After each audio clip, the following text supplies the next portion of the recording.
Assalamualaikum warahmatullahi wabarakatuh. Nama saya Tediansya Prastomo dari kelas 12 IPA 5, nomor absen 34.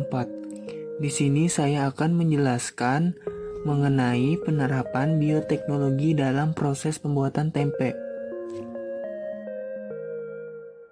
Kita mulai dari latar belakang. Salah satu makanan khas dari Indonesia yang dapat dikatakan telah menjadi makanan pokok masyarakat adalah tempe. Tempe merupakan makanan tradisional yang sangat populer dan digemari di masyarakat. Tidak hanya di Indonesia, tempe sudah terkenal bahkan ke Eropa. Hal ini tidak lain karena rasanya yang nikmat, harga yang murah, dan tentunya mengandung nilai gizi yang baik. Bahan pokok pembuatan tempe biasanya menggunakan kacang-kacangan, seperti kacang tanah kedelai, dan dapat pula menggunakan biji lem toro. Akan tetapi, yang paling sering digunakan adalah kacang kedelai. Jika ditinjau dari proses pembuatan, dapat diketahui bahwa tempe merupakan salah satu produk bioteknologi berbasis konvensional. Hal ini karena melibatkan mikrobia eukariotik, yaitu kapang yang biasanya diperoleh dari ragi.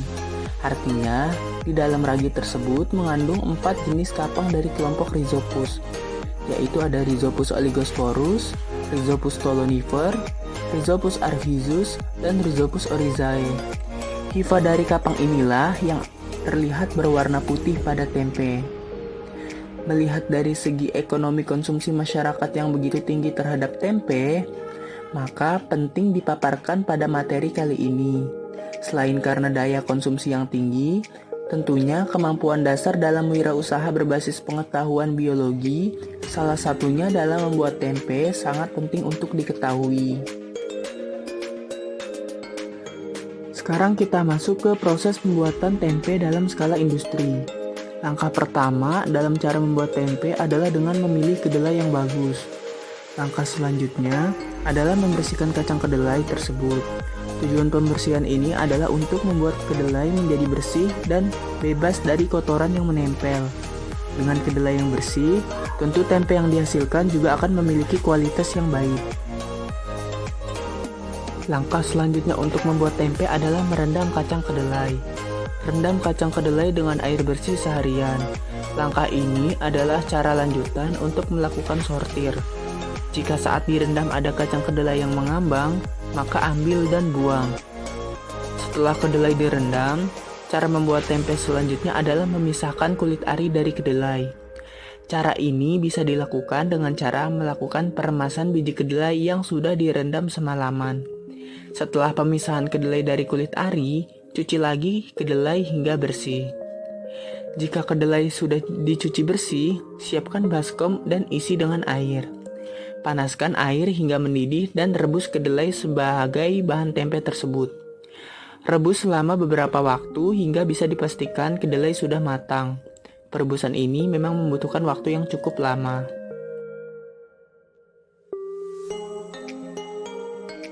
Setelah perebusan, dinginkan kedelai yang menjadi bahan utama pembuatan tempe tersebut. Anda bisa mengambil tampah dan kemudian meratakan kedelai rebus tersebut pada permukaan tampah hingga merata. Tunggu hingga benar-benar dingin, gunakan kipas angin untuk mempercepat proses pendinginan. Jika kedelai sudah dingin dan kering, proses selanjutnya adalah peragian. Dalam hal ini, takaran ragi yang digunakan adalah 2 sendok makan ragi untuk 2 kg kedelai. Taburkan ragi secara merata hingga semua kedelai terkena ragi tersebut. Langkah selanjutnya, setelah proses peragian selesai adalah membungkus tempe. Ambil alat bungkus dan bungkus tempe sesuai selera. Setelah itu, biarkan tempe selama beberapa hari untuk proses fermentasi. Usahakan tempe ditempatkan di tempat dengan suhu ruangan yang cenderung stabil. Tunggu beberapa hari dan tempe sudah jadi.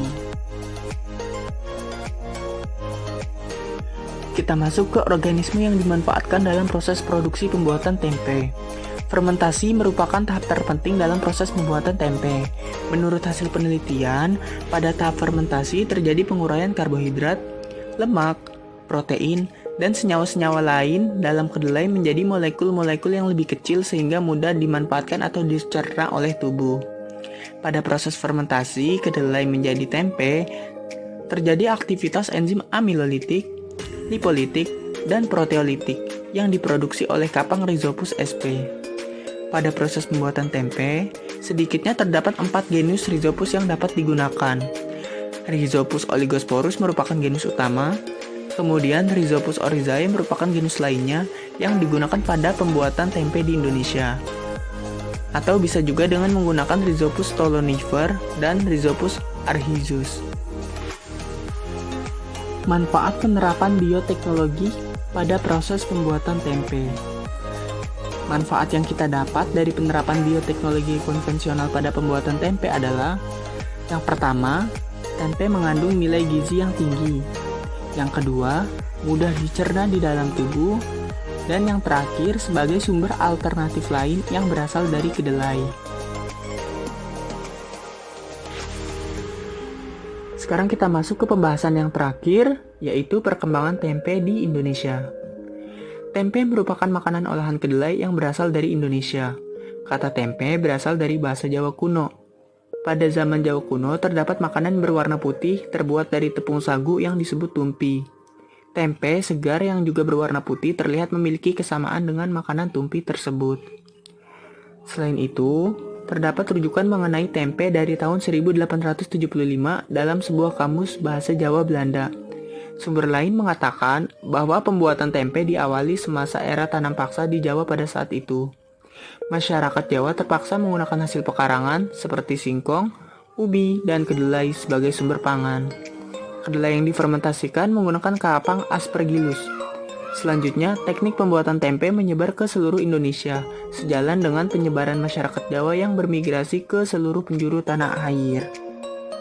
Indonesia merupakan negara produsen tempe terbesar di dunia dan menjadi pasar kedelai terbesar di Asia. Sebanyak 50% dari konsumsi kedelai Indonesia dilakukan dalam bentuk tempe, 40% dalam bentuk tahu, dan 10% dalam bentuk produk lain seperti tauco, kecap, dan lain-lain. Konsumsi tempe rata-rata per orang per tahun di Indonesia saat ini diduga sekitar 6,45 kg. Pada zaman pendudukan Jepang di Indonesia, para tawanan perang yang diberi makan tempe terhindar dari disentri dan busung lapar. Sejumlah penelitian yang diterbitkan pada tahun 1940-an sampai dengan 1960-an juga menyimpulkan bahwa banyak tahanan perang dunia II berhasil selamat karena tempe.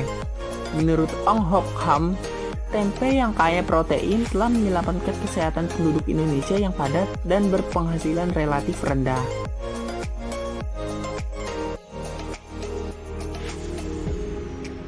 Pada akhir 1960-an dan awal 1970-an, terjadi sejumlah perubahan dalam pembuatan tempe di Indonesia.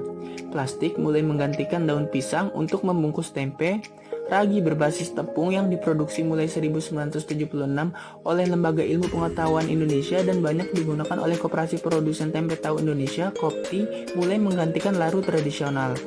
Dan kedelai impor mulai menggantikan kedelai lokal. Produksi tempe meningkat dan industrinya mulai dimodernisasi pada tahun 1980-an.